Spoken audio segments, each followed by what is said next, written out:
Welcome to Brainbox, a podcast for your noggin. Brainbox is a program of Oklahoma Humanities, a nonprofit organization that strengthens communities by helping Oklahomans learn about the human experience, understand new perspectives, and participate knowledgeably in civic life. You can check out all our programs at okhumanities.org. I'm your host, Chris Carroll. In this episode, we're going to talk about a little-known part of American history, the Orphan Trains. Between 1854 and 1929, over 250,000 orphans and unwanted children were sent from New York on trains to find new homes in every state in the continental United States. Our guests, Alison and Phil Lancaster, have done extensive research on the history of the Orphan Trains. They've developed an amazing program called Riders on the Orphan Train that they've presented around the country for over 20 years, telling the story of the largest migration of children in American history. Alison is the author of the historical novel Riders on the Orphan Train, published in 2012. That same year, Alison and Phil received the Charles Loring Brace Award for helping preserve the stories of the Orphan Trains. Alison and Phil have received several grants from Oklahoma Humanities to bring their program to over a dozen communities all around the state. We're so glad to have them on our Brainbox podcast. So welcome, Alison and Phil. Great to be here. Really good to be here. Thanks. Thank you, guys. Well, let's get right into it. I wanted to start by asking, what were the circumstances in the mid-19th century for orphans and unwanted children that led to this concept of orphan trains in the first place? What we now call the orphan trains was actually called the placing out system. And the placing out was opposed to placing in, which meant children would be placed inside of orphanages and asylums. And, you know, the great myth about all of this is that these were orphans, but they were largely children from single-parent families who had been surrendered to orphanages and asylums. Yes, some were kids from the street, but a lot of these were children that had been given up by single parents who couldn't work and also care for them. So the circumstances were really driven, you could say, by initially by the Irish potato famine, where great numbers of people were coming over without extended family. And so that when, say, a woman died in childbirth or a man died of disease or on the job, there were no extended family to take care of the children. So that's why they were surrendered or put out to fend for themselves. Ah. Was there kind of so there was a growing number of unwanted children around the middle of the 19th century, largely because of the Irish potato famine? Well, in 1850, it was estimated between 20 and 30,000 homeless children on the streets of New York. And most often this was due to just the living conditions of the poverty-stricken families that were living in the slums of New York. It was a very drastic situation that we probably still have a hard time conceiving today. Wow. So who came up with the idea for orphan trains, and how was the system kind of originally organized and funded? Well, a young minister named Charles Loring Brace, just out of seminary, he was in Hartford, Connecticut, came to New York all fired up. He was going to do his work, whatever he thought that was going to be. And he quickly saw the situation on the streets, and he founded the 5 Points Mission. If you've ever seen The Gangs of New York, that's a film about that. And so those were the actual conditions on the ground, if you will, when he came to New York and decided that his work was going to be in trying to better the lives of the children. He believed that adults were beyond help and that children, because of the new thinking at the time, and Brace was a contemporary and a friend, or at least an acquaintance of Darwin, that environment played a key in the development of character. And so he believed that if he got these children out of New York, out of the city, out of the squalor, and into the heartland, to farms and communities where they could be part of a family, that they would then have a chance to develop into whoever they wanted to be. Hence, what we now call the American dream.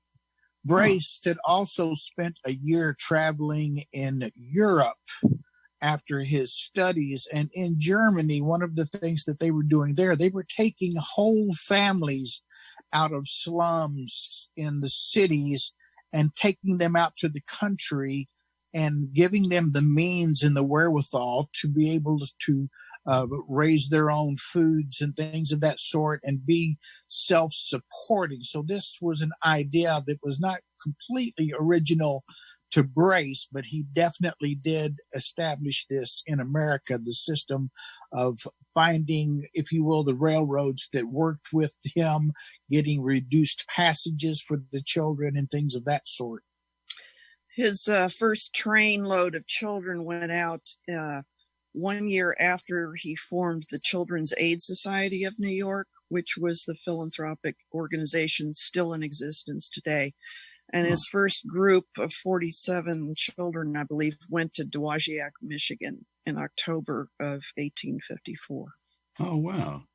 So as large cities were kind of industrializing and more people were drawn to cities, this was in some ways kind of a movement to return people back to the rural parts of the country?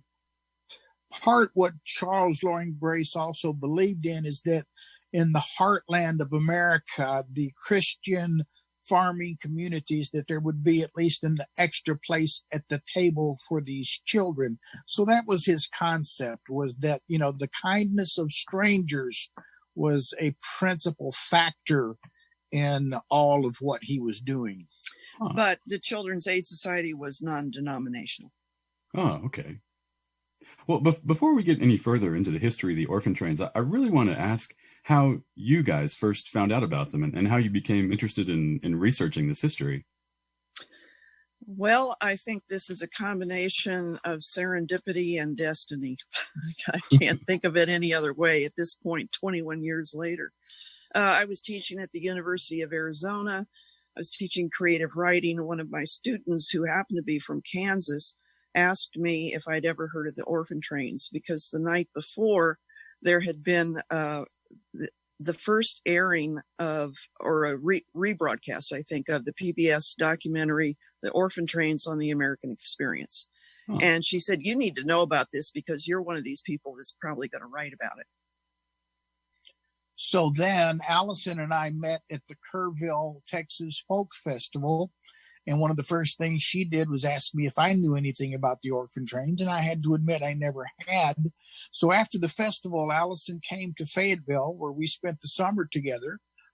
But I was living in Fayetteville, Arkansas, and I was touring with a band from there called Still on the Hill. And so first thing we did was go to our library, and through the interlibrary loan, we were able to get this PBS documentary and took it home and watched it and could not believe our ears and our eyes. Huh. So Alison had to go back and teach at the university that next fall. And then I found out through a friend of mine that in Northwest Arkansas, Mary Ellen Johnson was a person that was involved with these trains. He had been fixing her photocopying machine for about 10 years. So he took me up to be introduced to Mary Ellen, and I met her and a group of people. And what I stumbled on was the Orphan Train Heritage Society of America in my backyard. Huh. And they were in the process of putting together an annual Orphan Train reunion, where about 11 Orphan Train riders came to that reunion, and they were going to do a reenactment, putting children on a train and taking them down to Van Buren, Arkansas, to do a reenactment at the old Opera House. So Mary Ellen asked me, says, I need you to be on my train. So I called Alison and I said, guess what? I'm going to get to ride on an orphan train. Wow. She says, not without me, you're not. For that reunion. And that's how we got involved with the Orphan Train Heritage Society and came up with this idea of, in the beginning, it was just songs and Alison reading her short story. And then we eventually developed the program into having a audio visual component. And we're now in our 22nd year of touring with this program. One thing Phil left out is that when his friend took him up to meet Mary Ellen Johnson, he brought his guitar and he sat down and we had just finished writing Ezra's Lullaby, over the phone together. Mostly Phil wrote it, but I guess you could say I wrote the chorus. We collaborated. Anyway, he sat down and played the song, and that's when Mary Ellen said, "I need you on my train to play music." So we rode on that train from Springdale down to Van Buren in the car with the Orphan Train riders. It was an old Pullman car. And we stood in the aisle trying to keep our balance as this train, wended its way through the Ozarks, blowing its whistle at every single pig crossing that there was. We could barely be heard, but we were just thrilled to be a part of it. The reenactment was so real because it really was exactly what Alison had written about in her short story. So it was a very, very special and moving thing for us to have been a part of that in the very initial beginning of our trek, also to be involved with the Orphan Trains. Wow. So this was in the 1990s, and there were still survivors of the Orphan Train. There were many. 1997. 1997. And that PBS documentary, which was actually taped in 1993, by Janet Graham and Ed Gray, and we use excerpts of that in our program with their permission. It was first aired in 1995. And we always tell people at our programs that if it weren't for this PBS documentary, most people would never know about it, because they were able to interview many Orphan Train riders still alive. And the thing then that's so important is that they were old enough when they went out on the trains to remember exactly what happened and have quite a story to tell. Wow. There's one person alive now that we know of, and she's in Texas. Her name is Beatrice Flanagan Foystick. And she came to Sealy, Texas in 1921, but she was only 14 months old. So she remembers none of the journey itself. Wow, that's amazing. So were the children taken on the Orphan Trains, were they primarily from the New York City area, or did they come from a broader geographical area?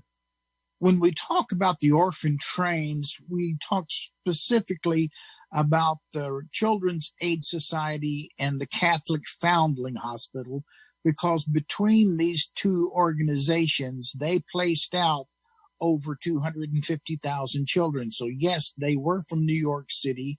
They did have agents in different cities around the country that worked in tandem with them. But these two organizations were the principal players. There was the Home for Little Wanderers in Boston that I do believe sent out children as early as 1850, but they were more regional. They did not branch out all across America like the Children's Aid Society and the Catholic Foundling Hospital did. Huh. So you mentioned that many of them were sort of refugees from the Irish potato famine. Do we know much about the kind of the demographics of who the Orphan Train riders were, about their kind of their ages and even their race and gender? Well, because New York until very recently has closed records on these children, there's been nobody that's been able to go into all the records and do a sociological study to come up with that kind of information. But what we know, the information we know, comes from the writers themselves who have told their stories, and from, some people from the organizations. But it wasn't just the Irish. It just, what I said was that it started with that, but then there were waves of immigration from Germany, from Italy, from Eastern Europe. They all figured in, but I really want to stress this was not a story of immigration. There were many, many native-born New Yorkers who were in the same throes that the immigrants were. Oh. So it's not necessarily a story of poverty either, because the two people that we excerpt their stories in the video portion, the man and Elliot Hoffman Bobo that came to Berryville, Arkansas, his father was a doctor. And as a widower, he just did not want to deal with his children. So he gave Elliot and his three sisters up to an orphanage. And so long before the overcrowding, and, they had to move some people out. So there was a constant influx of people, children coming into the orphanages. And originally, the Children's Aid Society were trying to send out boys that could be used, could be useful on the farm. Some were definitely used, but they were really trying to get these children into families that were going to treat them as their own. And people, being what they are, took children for all the right and the wrong reasons. Were there local communities or local agents who kind of helped place the children? Was there some kind of safety net to ensure they ended up in good places? This is one of the little known parts about the whole history of the orphan trains, and it's really only coming to light fairly recently. And this is due to research that the National Orphan Train Complex has been doing. They would send out, Charles Loring Brace would send out an agent on a train line, say it was the Atchison, Topeka, and the Santa Fe. And that man would stop at various towns, and he would form local committees with the city fathers, if you will. They would be bankers, merchants, clergy, school teachers. And he would say, we're going to be back in 2 weeks' time. And during that time, you find people that you think are suitable, to and would apply to take these children. So that's how that system worked. The train would come in, the people who had been vetted, so to speak, would show up at the train station, but then they would choose which ones they wanted out of a line. The Catholic Foundling Hospital had a different system. The Foundling Hospital would get in touch with priests around the country, and the priest in his parish would contact families, and those families that would speak up for a child, there would be an actual document that was written up. It was called an indentured form. This was not indentured servant. This was just an agreement with the family saying that they will take this child, raise it as their own, and also educate them, and also educate them to be Catholic. That's one of the things that was very principal about the Foundling Hospital. So each organization had their own criteria. But again, what would happen is the family that signed up for a child, they could also ask if they wanted a 3-year-old blonde-haired, blue-eyed girl. The Foundling Hospital would try to match that up so that they did fit in with the family as best as possible. And on top of that, the child, boy or girl, whoever, they would have a number sewn to a piece of their clothing that would match the number that would be on the form that this family filled out, so that when the children came to that town, the families would be looking for the child that had the number matching up, knowing that that is the child that was selected for them. But in some cases, did the children just literally line up on a train platform, and families would come and sort of observe them? Yes, that's the Children's Aid Society system. The Foundling, those were predestined. It was kind of like a mail order bride almost, if you will. You were a specific child was destined for a specific family, but the lining up of the children and the encouraging them to sing songs or to go up to people and say, will you take me home? That was the Children's Aid Society. And the Foundling Hospital probably would immediately have taken the children from the train station to the church, and they would have done their business at the church rather than in public.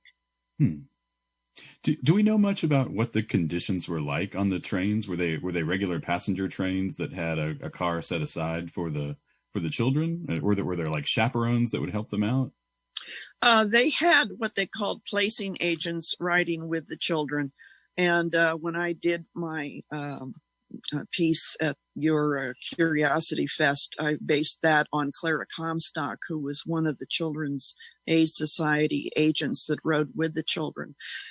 So they were supervised. If they had enough children, they would have a car of their own. And the Foundling Hospital quite often would attach a car onto the end of a train that would be specifically just their children. And so the children would get off, say from the from the Children's Aid Society with their agent. They would go through the process of being chosen, and the agent would then take them to their individual homes and inspect the homes. And if the child managed to speak up and say, "I do not want to be with these people," the agent would then try to find them a different home. Oh, wow. I ask you, what child's got to have a lot of moxie to do that, but some of them definitely did. Huh. And the difference with the Foundling Hospital is that those children really were bound to the families that had applied for them. Hmm. There would have to be extraordinary circumstances in which they would be removed and placed in a different home, and the priest would have to be aware of the conditions. But both of these organizations had extensive follow-up, and most people don't know this, but they kept in touch by phone, by letter, and by actual visits on a yearly basis until these children came of age and were released. The boys were followed until they're 21, and the girls were followed until they were 18. Wow. I just briefly want to go back because we didn't completely answer your question about the range of ages and ethnicity on the children. For a long time, they didn't take girls over the age of 12 because they thought that they might have already been streetwise and they didn't want to, or, certainly more desirable, if you will, for things other than being children. So they tried to keep a lid on that. And also, if they suspected abuse, on their home visits, they would remove the child. But as the years went by, and especially the Catholic Foundling Hospital wanting to avoid any criticism of that kind, made sure that the children they sent out were infants and toddlers for the most part.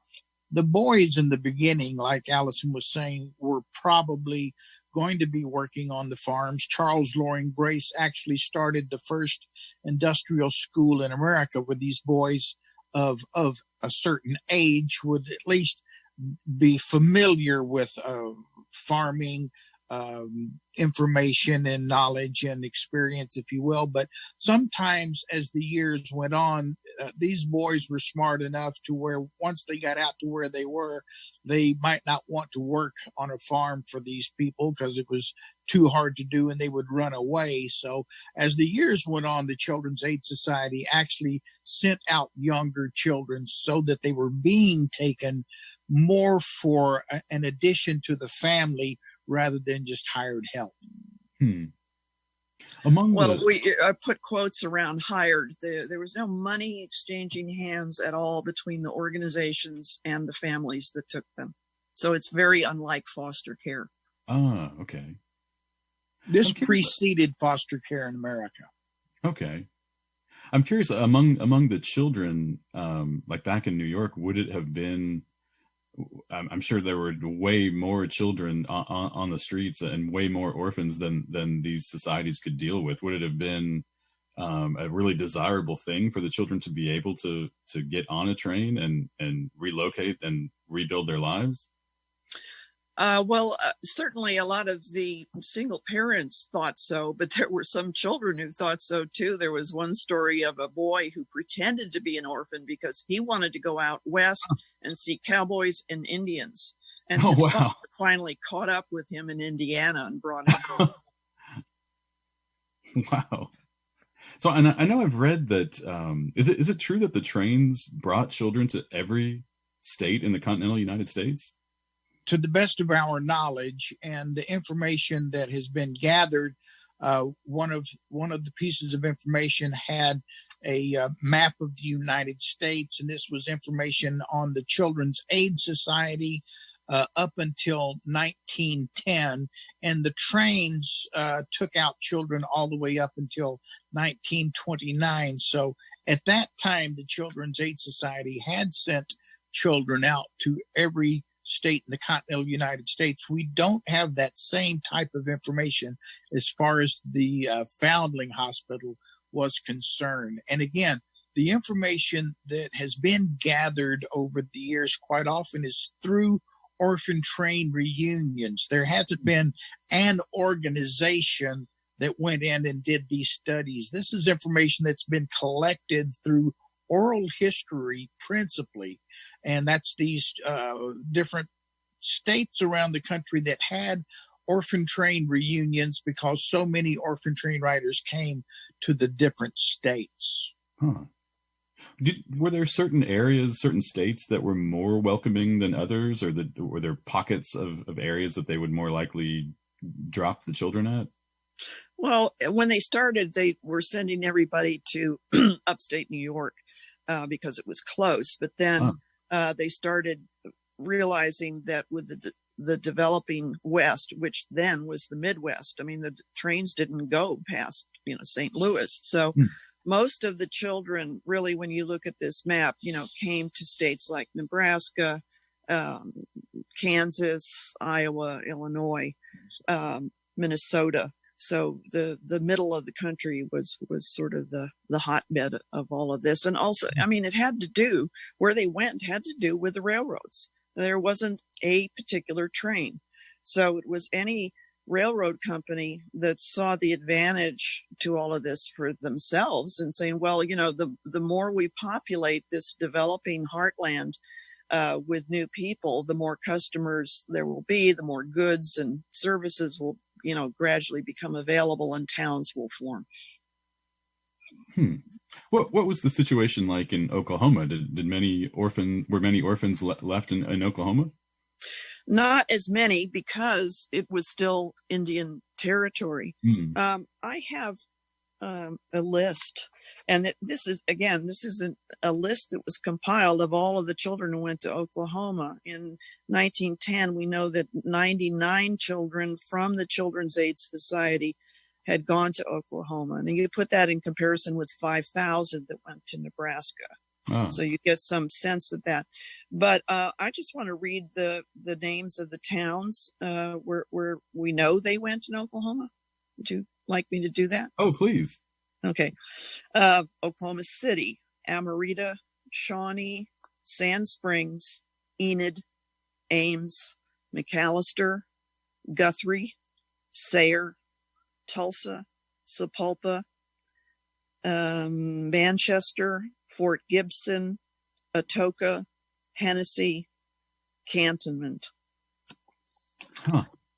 We were at a Orphan Train reunion that was in Oklahoma back in the early days of our getting involved, and I remember meeting Mabel Rubin, who had been placed out, we think probably in Colorado, I believe is where she went, but she ended up living in Oklahoma. But at one point, a friend of hers took her to a synagogue, and she was stirred inside. There was something about that she just felt like she had to do some research and find out what her origins were. And when she was able to find that out, her parents had been immigrants from Russia. They were Jewish, and she changed her name after that back to the family name once she got that story settled for herself. She was living in Tulsa at the time we met her. And I know when you've done presentations around the state, you've also met descendants of Orphan Train riders, right? Absolutely. A particular place that happened was in Sand Springs. There were several descendants who came with stories, and also in Shawnee. We're never surprised by this because it's estimated, that there are several 100,000 people who were related to Orphan Train riders scattered all over the country. And when they see something in the newspaper about our presentation, they come out.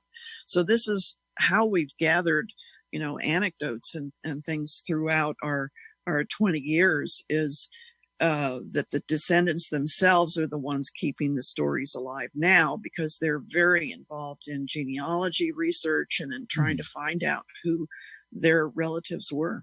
Oh, wow. And I know you've drawn some really interesting parallels between the experiences of orphan train riders and the experiences of Native Americans who were displaced and forced to make new homes in Oklahoma. Could you talk about that a little bit? Well, it occurs to me that that's the story of our country.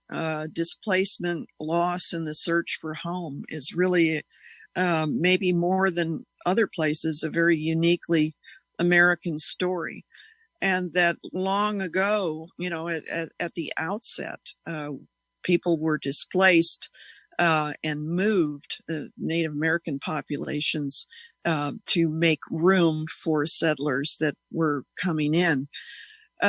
So the taking away from home, the marching or put on trains, or however people were dispersed, is very similar. It's very different in the sense that these children were isolated. Once they were sent out to the heartland, they had no connection with their own families or tribe or anything, and had to make their own way, make their own stories, and really discover who they wanted to be, which might have been different from who they actually were to begin with. Do we know if many Native American families took in the orphans and unwanted children? We don't have any information of that sort, so we can't really comment on that. Yeah. Okay. But people always ask us, and this goes back to the question of ethnicity, were there any African American children? Were there any Native American children that were sent out? Yes, but very few, because those communities had extended family.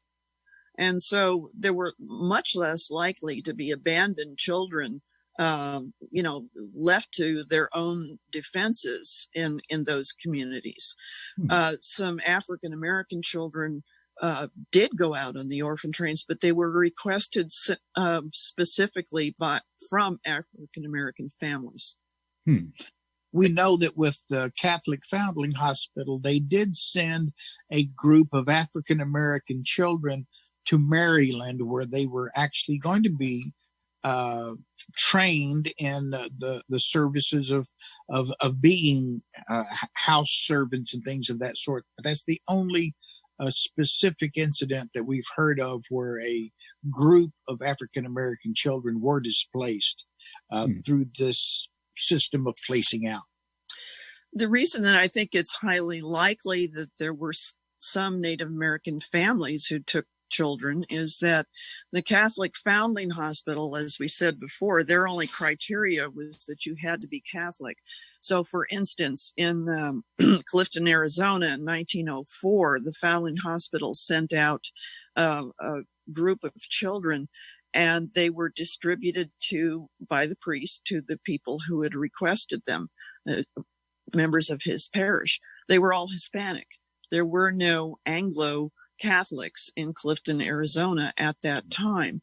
And so there was a big to-do about this. And there's a wonderful book called The Great Arizona Orphan Abduction by Linda Gordon that details this whole story, in which a vigilante group went and basically rounded these children up after they had been distributed to these families, and took them and distributed them amongst themselves. And it's went all the way to the Arizona Supreme Court. Arizona wasn't even a state then. Oh. So, it would depend on the population of the town that they went to. Certainly, the Clifton story is really a cautionary tale of what could happen, because the organizations in New York really did not have a clue what they were dealing with in the West.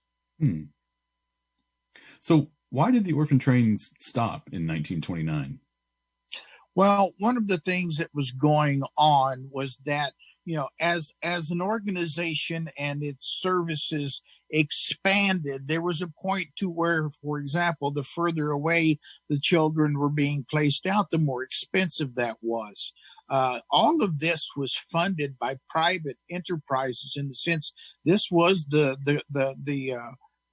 grace of people wishing to contribute to help these children. So these were the city fathers of New York that were funding all of this. These were the different wealthy families that were making donations so that this could work. So the fact that this lasted for 76 years is extraordinary, because this was not funded by any state or federal funding. There might have been some local organizations that contributed towards this, but this was principally each organization going out and soliciting the money in the different communities. So all of that could only expand, and then it kind of also contracted.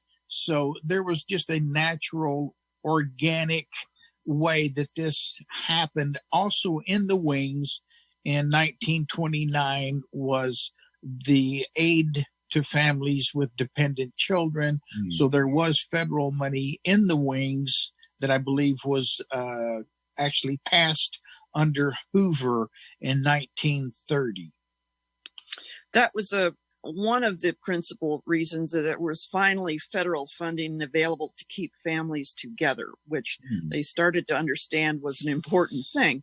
And back to the beginning of why this all started, because there was no social safety net in the mid-1800s. There was no such thing as welfare or food stamps or anything.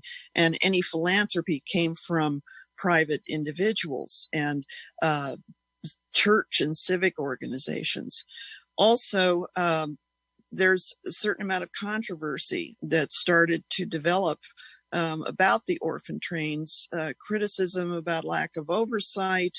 Some states passed laws. Kansas said, if you want to bring a child into our state, you can, but it will cost you a $5,000 bond on that child. They did not want New York dumping their unwanted in their states. They had their own orphans to deal with at this time. I've seen articles in St. Paul, Minnesota, from that time, where somebody wrote in a letter to the editor, why are we taking orphans from New York? There's so many, homeless children. We can't take care of ourselves. So they actually passed laws, some states, and Texas was the last state that allowed children in to be transported across state lines. And so that's why the last train went to Sulphur Springs, Texas in 1929. That was from the Children's Aid Society. So do you consider the mission of the Orphan Trains to have been a success overall? People ask, well, how many placements do you think were successful placements? And nobody has done research on that. That information is not available because it's all pretty much anecdotal. But based on anecdote, and for 21 years of doing this and hearing stories from descendants, I would just roughly say in my mind that it's almost a 50-50 split between children who had wonderful experiences, who were taken for all the right reasons, cherished by the people who took them, became family members, inherited property from those families. And then there was the other end of the spectrum where the children were never allowed inside the house, slept in the barn, and were treated, as chattel. And then there was a lot in between. So there's no study that's been known, but I would just say, if you look at foster care today and if you interviewed people who have kept track of that and say, well, how many of those placements were successful, it wouldn't be that different.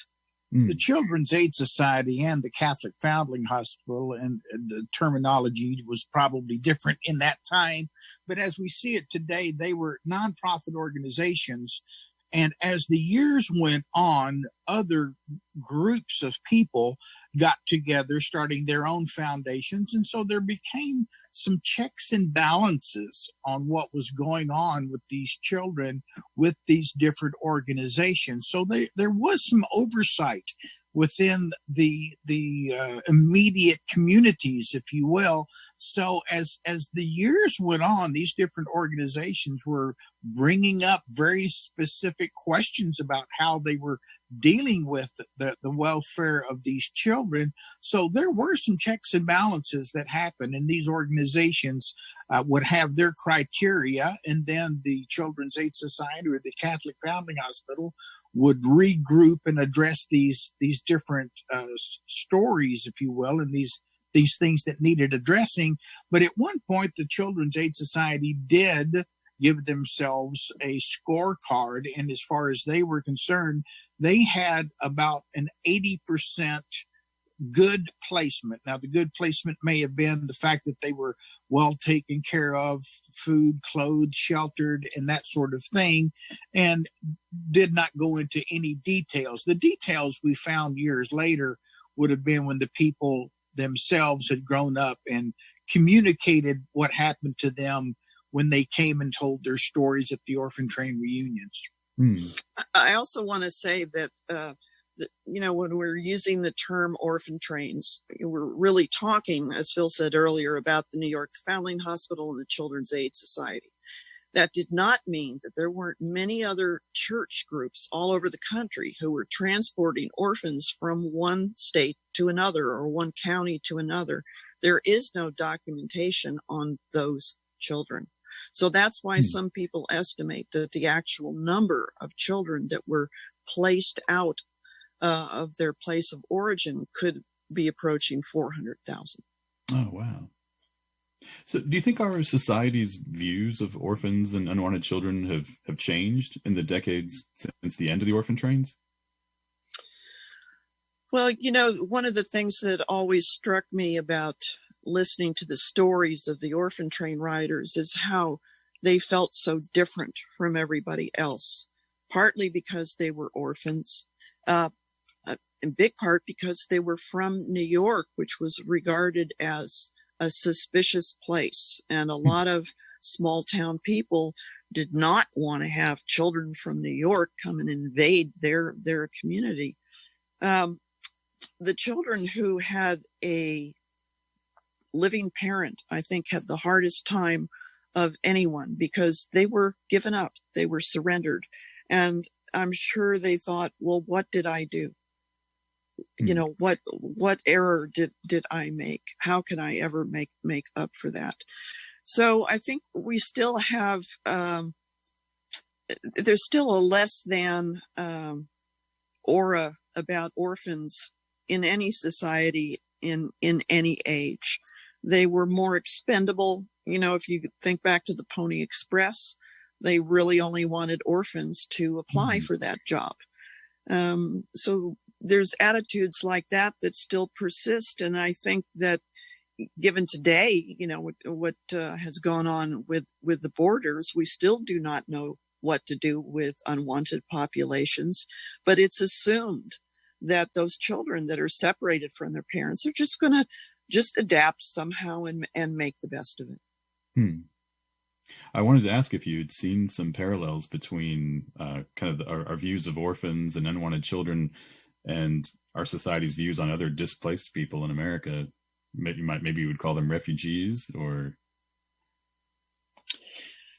refugees or exiles. I think that a lot of people in the United States see the parallels, and especially in the last year or so, people come up to us after the program and speak about this or bring it up during the question and answer. But I remember before all of this started happening at the border, when that first group of children came from El Salvador and Guatemala and ended up in Roswell, New Mexico, being flown back because people did not want them, that there was an attitude that they were other. that they were worse than orphans. They were other. And when I brought up the parallel in Carlsbad, New Mexico, at a show we did there many years ago, I mentioned that I saw this as a parallel, and somebody in the audience raised their hand and so, no, that's completely different. They're from another country. They're another ethnicity. Interesting. Huh. Children are children. Huh. So how do you think the stories of the orphan trains help us kind of understand the United States better and understand ourselves better? Well, that's pretty big question. And again, like I've said before, the research is limited. So, I don't know what's the best way to address that question. Probably you would have more, I guess you would say, stories from the descendants and things of that sort, who were able to see how their families came about and things of that sort. The outer society was not necessarily aware of all of this that was going on. One of the things that we actually experienced were people that by these reunions, realizing they saw the stories. Some of these reunions were, they had pieces on TV and things of that sort, that there was a reunion and that sort of thing like that. Well, these children, when they were placed out, only knew that they were with another group of children, and some people took them home. They didn't know that they were part of this exodus of children coming from New York City. So it's more within that context that those people were the most affected. And many of the stories that we came across with the families of these orphan train riders was how closely knit those families were. They had large families, these orphan train riders, when they had their own stories to make. So it's really hard to say how did this affect the larger society. What kind of a message or what kind of a history do we know from this? I think we're still uncovering and discovering this story, even as late in the game as we are now, with only one orphan train rider still alive, to the best of our knowledge. I think it's elegiac. It's as Phil said, it's still forming, it's still uncovering, and that's because, as he said, the children themselves didn't know, and a lot of them were too young and never knew that that's how they came to be with those families. And it's not taught in schools because this is considered a private matter due to New York's closed records, which is just starting to open up as we speak. And the records and the stories and the information was actually kept from the writers themselves and their families for many years, especially from the Foundling Hospital.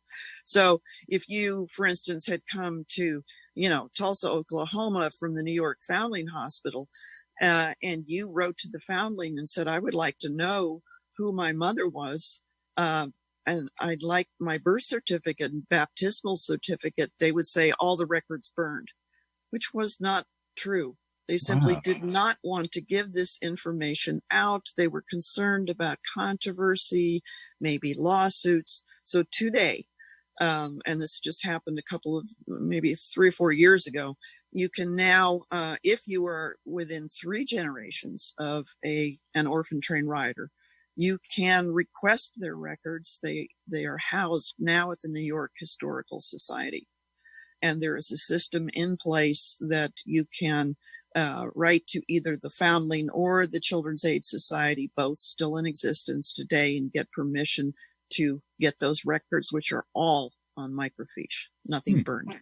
In the program, I tell the story of Lee Nailing, who went to several different families before he was actually placed in a family that he stayed in. But one of the things that happened was his mother, knowing that there was family still back in New York City, Lee Nailing's father gave up his children. she was so afraid, and she was getting correspondence from the Children's Aid Society every year. And she hid that from Lee because she was just deathly afraid of the fact that maybe one day he would go back. And she kept that information from him because she was just so afraid that if Lee knew that his father was back in New York and that sort of thing like that, and if he had any contact, she was afraid that he would go back. And so she kept that information from him. One of the principal differences, I think, that we may look back on and understand with a different perspective today is that unlike the foster care system, where there was a whole network of temporary homes before a final placement and adoption, the Orphan Train riders went somewhere, and by and large, they stayed. And they not only stayed with that family, they stayed in that community all their lives. And so there wasn't this temporariness. And when we went to a reunion in the year 2000 in New York City that the Children's Aid Society put on called Homecoming. And it was the last time that the Orphan Train riders were gathered together in the actual place where they had originated from. And they had a panel discussion there on the differences today and as opposed to the Orphan Trains. It was a panel on foster care, and they had 2 Orphan Train riders on the panel, and we knew one of these gentlemen. And he said up there, when he learned that children in New York spend an average of 7 years in foster care before finding a permanent home, he was absolutely horrified. He said, at least I went somewhere. And these people kept, not that didn't always happen, but by and large, compared to the foster care system, yes. Can you talk a little bit about the National Orphan Train Museum and Research Center in Kansas? That's in Concordia, Kansas. And I want to mention one other thing, is that when we met Mary Ellen Johnson, the Orphan Train Heritage Society of America was in Springdale, Arkansas, and it was in its 10th year of existence when we met in 1997. What happened was several years later, Mary Ellen, after having gathered more than 6,000 stories and publishing 6 volumes of books with the different stories in these books, she was trying to find a home for all of the archives that she had. And Cloud County Community College in Concordia, Kansas, actually spoke up and said, yes, we would love to take them. So with all of that information going to Concordia, a group of people got together and put together now a different organization, the National Orphan Train Complex and Museum. They were provided the old Union Pacific Depot downtown to put their museum in. So that's how the museum came to be in Concordia, Kansas. So they are still part of keeping the story alive and also still continuing to do research. They assist families. You can request, and you do pay a fee for this, that they will do research on your particular ancestor. They have access to a great store of information now. So when its actual full name is the National Orphan Train Complex Museum and Research Center. So that is the one place where you can go and say, I know my father, came to Topeka, Kansas in 1912, but I don't know who his parents were. And they can find that out for you. And then there's another person involved with them who can put together the whole itinerary of the journey from New York, what train line it was, where they changed trains, what part they did horse and buggy. It's pretty extraordinary what's happening, just in the last 10 years. And there's also one other organization in Opelousas, Louisiana, called the Louisiana Orphan Train Museum. But that is specific to the children who came to Louisiana. They really all came from the New York Foundling Hospital, Catholic. They came by boat to New Orleans, and then they were put on trains and dispersed throughout Louisiana. Oh, wow. Huh. Well, we'll put some information about this on our webpage for this episode.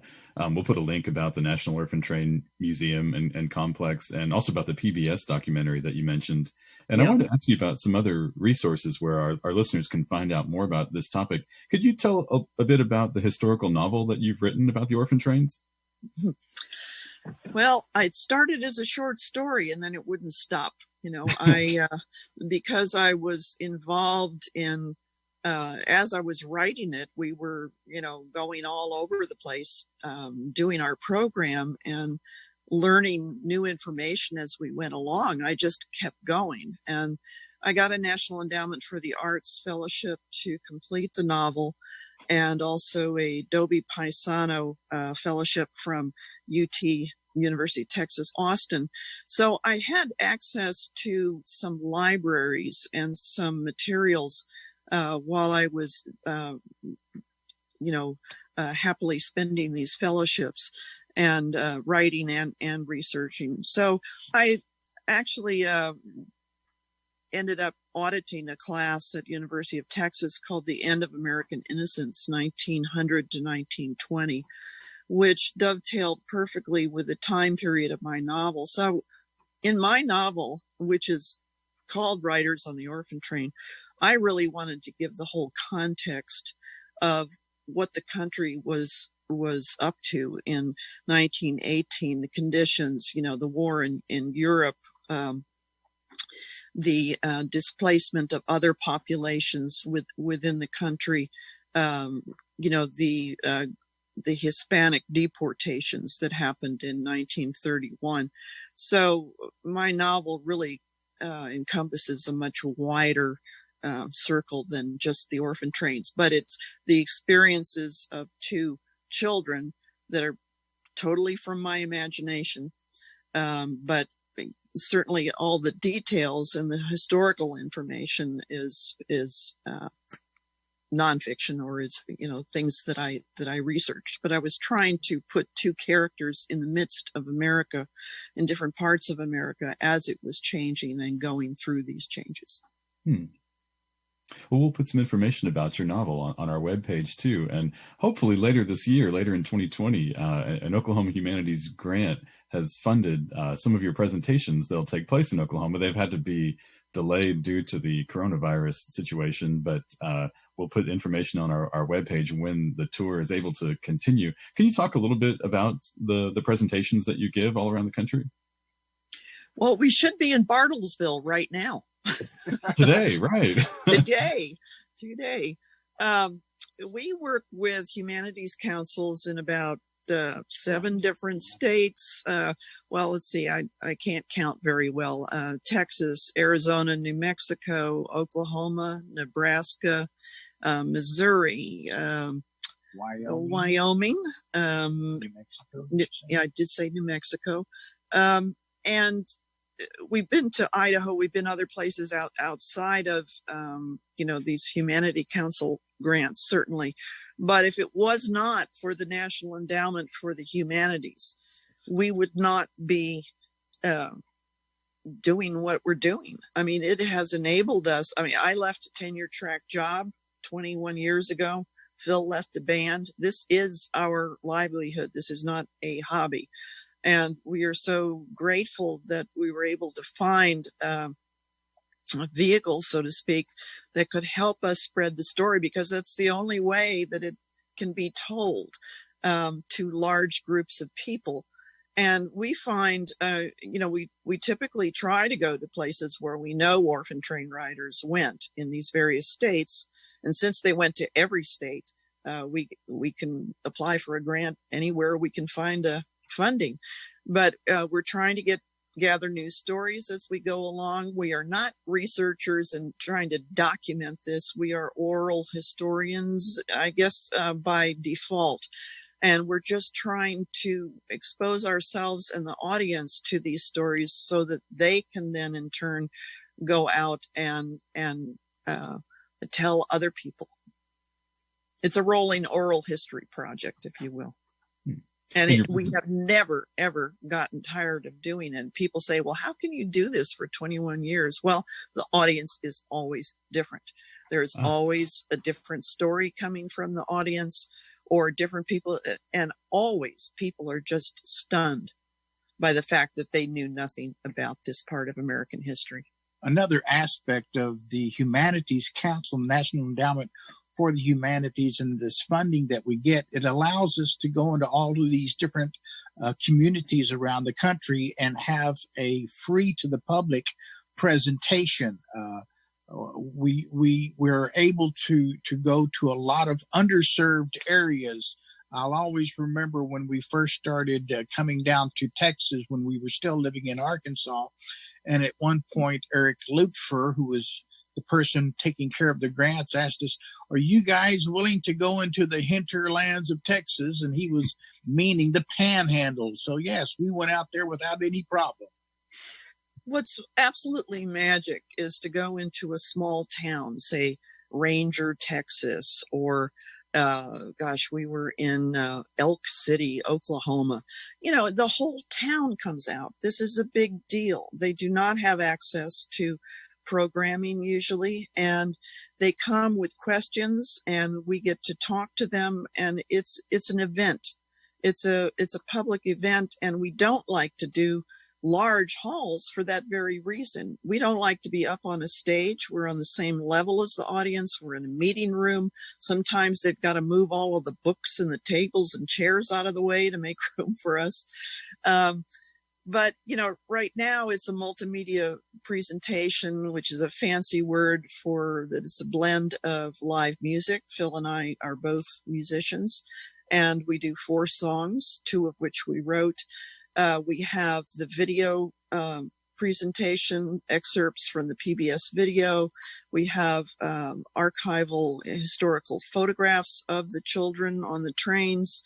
And then I recite from memory a chapter from the novel, or part of a chapter from the novel. And then we open it up to questions and answers. So people really seem to like the how it moves from one aspect to another. It holds their attention, and it gives them, people react differently to different things. Some people are totally moved by the music. Some people just say, oh, it's those images up on the screen behind you that just got to me. Or, oh, it's the story of Lee Nailing. It speaks to different people in different ways. And also unexpectedly having descendants that show up in the audience, we always get them to share their family story. And because they're from that community, always gives a different perspective to the audience to go, wow, that person lives here right among us, and they have that story in their family. So this is an added part of how people experience our program. It touches really close to home quite often. I want to say, too, that one of the most moving aspects of this for us is the fact that the people that get up to speak, these are not people who give public presentations. These are family members who are maybe telling this story for the first time, you know, to anybody outside the family. And quite often they break down. And it's very emotional for them because they're sharing something that was a family secret. And but they're sharing it because now it's important to know these stories and to give dignity to these stories that were maybe shrouded in shame for many years. And one of the things that Phil and I will never, ever forget as long as we live is early on, it was probably 1999. We were in North Little Rock, Arkansas, in a library, and there was a man, Leonard Wingate, an Orphan Train writer, who lived a block from the library, who saw an article in the paper and came down with his wife. He was 92 years old. And at the end, when we asked for stories, he stood up, just shaking, and held onto the seat in front of him. And I said, is there something you would like to say to the audience? By that time, the newspaper and everything had already been in and interviewed him before we even got to the program for the details of his story. But what he wanted to tell the audience, he said, please, he said, give orphans a chance. We don't know who we are or where we come from, and we want to believe there is something good inside us worth loving. And there was not a dry eye in the house after that.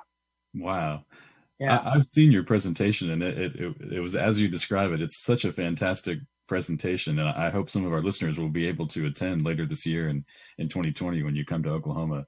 And you mentioned that it's a multimedia presentation, and we're going to hear a song from the presentation. Can you tell us a little bit about the song that we're going to hear at the end of this episode? Alison and I were collaborating over the phone. She had been back in Arizona, and I had come up with a melody, and she had sent a whole long list of verses that she had come up with and what have you. And I kind of cherry picked from that and then came up with the song that we named Ezra's Lullaby. That is Ezra, the character in Alison's story. But in a certain way, there was a little bit of Lee Nailing's story in the character that Alison created in her book, and also what we put in this song, Ezra's Lullaby. And one of the most interesting things that happened was we had the chance to go visit Lee Nailing and his wife in Atlanta, Texas. He was still alive. And after playing the song Ezra's Lullaby, Lee's wife leans over to Alison and says, "Oh, then you must have known that Lee's real father's name was Ezra." And Alison, with the wide-eyed eyes, says, "No, we didn't know that." Wow. The father that gave him up. Yeah. Huh. Well, thank you so much, Alison and Phil. We're going to listen to Ezra's Lullaby, and I just want to thank you so much for being on the Brainbox podcast. Well, and thank you and the Humanities Council for helping us to keep this story alive. Well, thank you again to Alison Moore and Phil Lancaster, and we're going to hear their song, Ezra's Lullaby.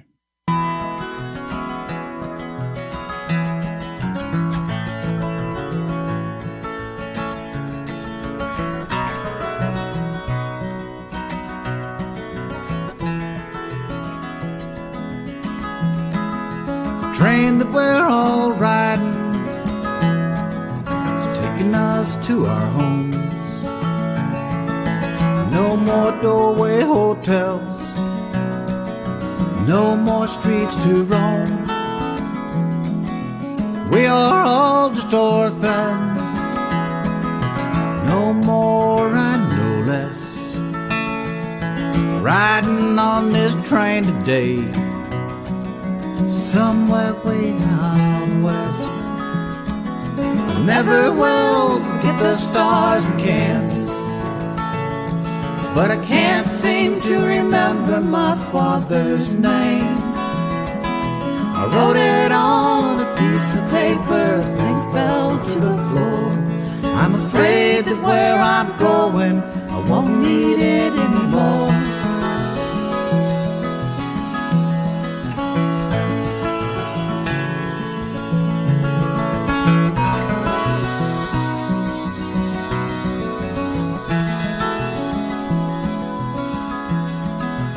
Kid that's sitting next to me says he won't even cry. Seen that almost all his life, been tears in his eyes. He's glad for where he's going, though he don't even know. All he knows is where he's left behind, just a place he'll never go. I never will forget the stars in Kansas, but I can't seem to remember my father's name. I wrote it on a piece of paper, I think fell to the floor. I'm afraid that where I'm going, I won't need it anymore.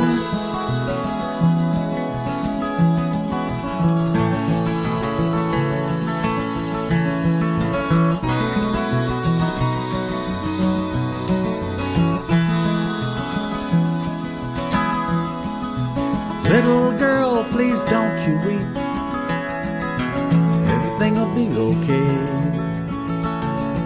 I know your little brother got off the train, Where he went, he'll have to stay. Further up the tracks, you'll find your own room with a bed, place that's been made for you.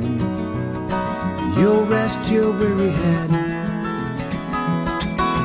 Never will forget the stars in Kansas, but I can't seem to remember my father's name. I wrote it on a piece of paper, thing fell to the floor. I'm afraid that where I'm going, I won't need it anymore.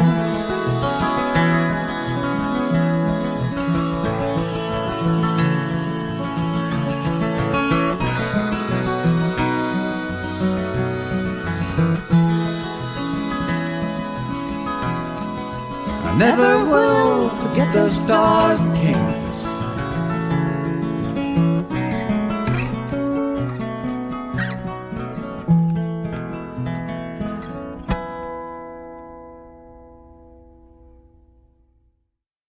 You can check out our website at okhumanities.org/brainbox for additional information about some of the topics we discussed in this episode. We encourage you to comment about what you've heard on the Brainbox podcast. You can leave comments through the Podbean app and the okhumanities.org/brainbox website, and on social media by using #BrainboxOK. Please give us a rating, and you can also email comments and ideas for future episodes to us at brainbox@okhumanities.org. Thank you to Blacken Studios. You can find out more about Blacken Studios at blackenstudio.com and on Facebook, Twitter, and Instagram. Our theme music was composed by Jeff Mareva, and this program is funded by Oklahoma Humanities. Any views expressed in the podcast do not necessarily represent those of Oklahoma Humanities. This has been Brainbox, a podcast for your noggin.